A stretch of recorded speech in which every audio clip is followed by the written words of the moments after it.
ጥራችን አክብሮ ስለመጡ በተመልካችም ከልብ ነው ማመሰግነው። በጣም አመሰግናለሁ።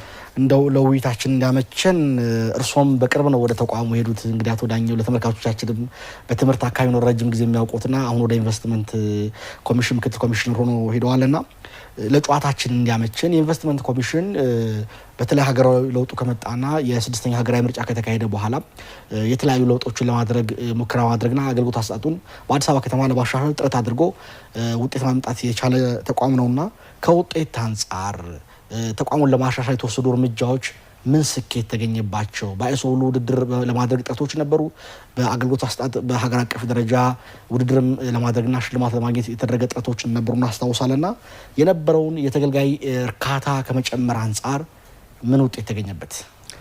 አመሰግናለሁ። እንግዲህ የአዲስ አበባ ከተማ አስተዳደር ኢንቨስትመንት ኮሚሽን ቅድም እንደተባለው 84 2016 ተቋቋመና 10 ተግባራትን ተሰጥቶት እየሰራ ያለ ኮሚሽን ነው።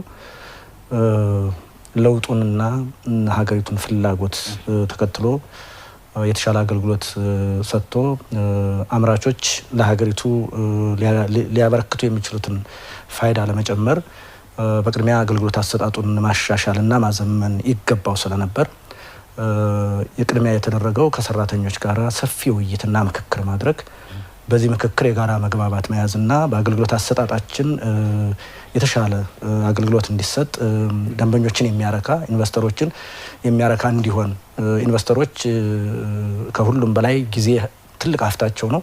ስለዚህ ጊዜ ሳያጠፉ አገልግሎት አግኝተው ወደሚፈልጉት ማምረት ስራ እንዲገቡና ሀገሪቱን እንዲጠቅሙ ለማድረግ ከፍተኛ የሆነ ዝግጅት ነው የተደረገው። የመጀመሪያው ሁሉንም የስራ ቀኖች የምሳ ሰዓትን ጨምሮ አገልግሎት እንዲሰጥ ነው የተደረገው።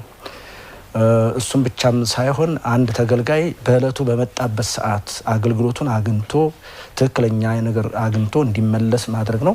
ተገልጋዩ ከመምጣቱ በፊት ምን ማሟላት እንዳለበት በተለያየ መገናኛ ዘዴዎች አገልግሎት የምንሰጥበትን አግባብ ከተገልጋዩ ወይም ደግሞ ከኢንቨስተሩ የሚጠበቀውን ነገር ምን እንደሆነ ቀድሞ የተገለጸለት ስለሆነ ጥያቄዎችን በትክክል ነው አብዛኛው ዞ የሚመጣ በትክክል መልስ ለመስጠት ደግሞ ይደርስ አይባል ወዲያውኑ አገልግሎት እንዲያገኝ የተደረገው። ሁለተኛው አገልግሎታችን ማዘመን ያስፈልግ ስለነበር በቴክኖሎጂ ለማዘመን የቴክኖሎጂ ተግባር ነው የተፈጸመው። አሁን 5 አገልግሎታችን በቴክኖሎጂ ይሰጣሉ። ሌሎች 3 አገልግሎቶችም ደግሞ አሁን ቀጣይ አገልግሎት ለመግባት ቅድመ ዝግጅት ተጠናቋል። የማበረታቻ አገልግሎትም በቴክኖሎጂ ነው የሚሰጠው። አገልግሎቱ እንግዲህ በርካታ የማዘመን ስራ የተሰራው አንዱ አሁን ፍቃድ ነክ ነገር ከአዲስ ፍቃድ ከማውጣት